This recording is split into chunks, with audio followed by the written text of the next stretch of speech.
perkenalkan, nama saya Naila Maharani dari kelas AK 4708. Halo, perkenalkan nama saya Intan Zahara dari kelas AK 4708. Halo, perkenalkan nama saya Nadisha Putri Salsabila dari kelas AK 4708. Halo, perkenalkan nama saya Cecilia Jono Surya Seli dari kelas AK 4707. Halo, perkenalkan nama saya Sinta Amaleni Jahra dari kelas AK 4708.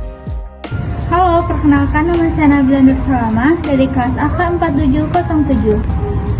Halo, perkenalkan nama saya Batul Hanan, saya dari kelas AK 4708. Hari ini kami dari kelompok 3 akan melaksanakan wawancara kepada masyarakat yang bertempat tinggal di sekitar Kecamatan Dayakolot mengenai kesiapan mereka dalam melaksanakan pemilu 2024.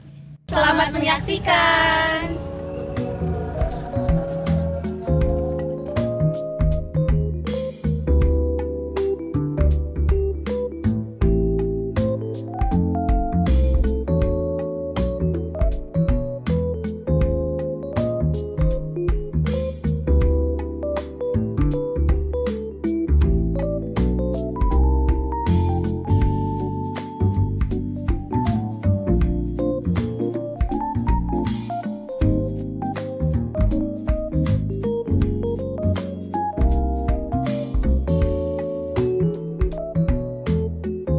Assalamualaikum Bapak, sebelumnya boleh perkenalkan dulu nama Bapak siapa? Oke, nama saya Pak Winardi.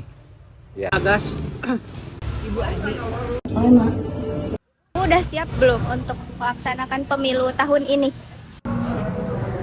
2024 buat ini itu buat yang masyarakat dan warga. Siap dong, masa nggak siap? Sebagai warga negara yang memang harus siap, apapun itu pilihannya itu kan resiko ya. Resiko kita ketika memilih si A ternyata tidak seperti yang diharapkan ya itu resiko. Cuman ya sebagai warga negara ya memang harus siap menghadapi pemilu. Menurut pendapat Bapak nih, pelaksanaan kampanye pemilu sejauh ini itu gimana? Ya baik. Ya lumayan lah pada bagus-bagus kepada kepanjangnya ya. Jadi susah untuk milih gitu lah.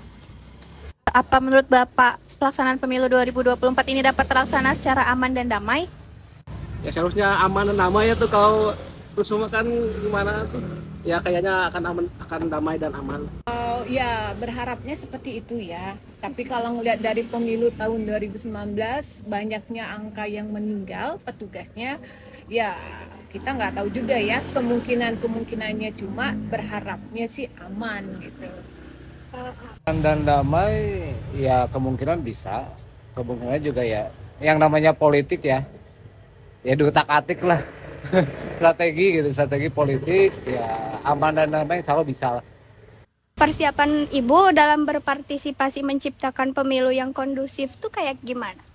Apa Ya sih? salah satunya ya ikut serta masuk di dalam saya sebagai pemilih ya jangan golput lah istilahnya, karena kan untuk menentukan seorang pemimpin itu kan ya butuh yang dipilih gitu menurut hati nurani masing-masing gitu kan.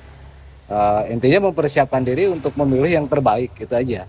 Kita ikut serta jadi peserta pemilu supaya nanti kondusif lah, intinya gitu. Ya sebenarnya dari ininya aja, dari kesadaran berbeda pendapat itu ya wajar, itu aja sih. Jadi balik lagi ke akhlak masing-masing, ke mentalnya masing-masing. Mungkin kalau orang yang sudah berwawasan di daerah yang sudah berwawasan sih ya insya Allah aman. Tapi kalau yang daerahnya memang cuma fanatik tapi tidak berwawasan, ya memang ya seperti itu. Tidak memandang elit politik ya. Kalau elit politik mah beda lagi tuh. Bagaimana pendapat atau apa yang akan dilakukan Bapak jika terdapat perbedaan pilihan antara anggota keluarga atau tetangga sekitar Bapak? Itu kan pendapat itu kan masing-masing ya. Nah, pendapat dia, pendapat kita kan nggak bisa kita, itu kan rahasia ya. Ya katanya salah.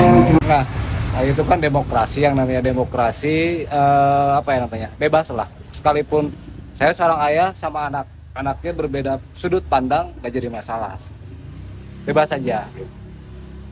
Ya kalau dana sama, kalau temannya nggak tahu nggak soalnya nggak dikasih tahu. Oh iya. Kalau dana sama. Ya soalnya rahasia ya. Ya. Ya sebenarnya kalau tetangga sih ibu nggak bisa apa-apa ya. Tapi kalau masih keluarga, ibu akan sharing pendapat. Tapi kalau tetangga itu lebih sulit ya untuk kita sharing. Tapi kalau keluarga, ya biasanya ibu juga sharing gitu ya. Dan kebetulan memang satu pandangan sih, jadi nggak sulit. Kalau harapan Bapak buat keberlangsungan kampanye nanti itu bagaimana? Ya semoga lancar, terlaksana, adil dan makmur adalah untuk Indonesia. Ya mudah-mudahan lancar, sukses, yang pemimpin yang baru, supaya kita semua bisa komunikasi perdagangan apa gitu. Harapannya harus lebih ditingkatkan lagi semua apa yang mereka janjikan dan harus bisa dilaksanakan. Harapannya ke depannya ya lebih sehat lagi lah istilahnya, nggak ada politik tersembunyi, nggak ada unsur iming-iming kayak gitulah, real aja lah gitu istilahnya, dibuktikan setelah nanti pemerintahan berjalan. Banyak kan kasus-kasus misalkan sekarang janjinya A, B, C, D, ternyata di lapangan setelah berjalan 3 tahun, 4 tahun malah tidak terbukti gitu. Ya mudah-mudahan kedepannya sesuai dengan harapan dan janji-janji lah, misalnya para wakil, itu wakil anggota dewan ataupun presiden dan partai utamanya ya.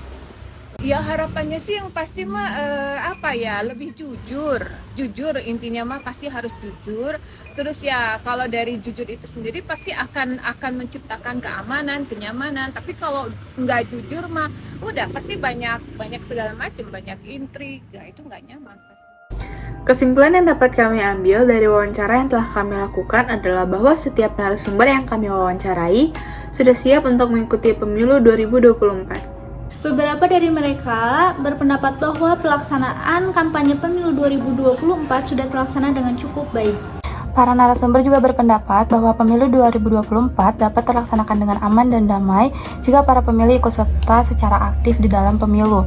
Dalam artian, para pemilih tidak ada yang golput. Jika terjadi perbedaan pilihan antara anggota keluarga atau tetangga, dalam negara demokrasi ini, hal tersebut merupakan hal yang wajar dan hak masing-masing individu untuk menentukan pilihan yang paling terbaik menurut dirinya sendiri. Akan tetapi, dapat juga saling bertukar pikiran dengan mengemukakan pendapat masing-masing mengenai pilihan yang diambil.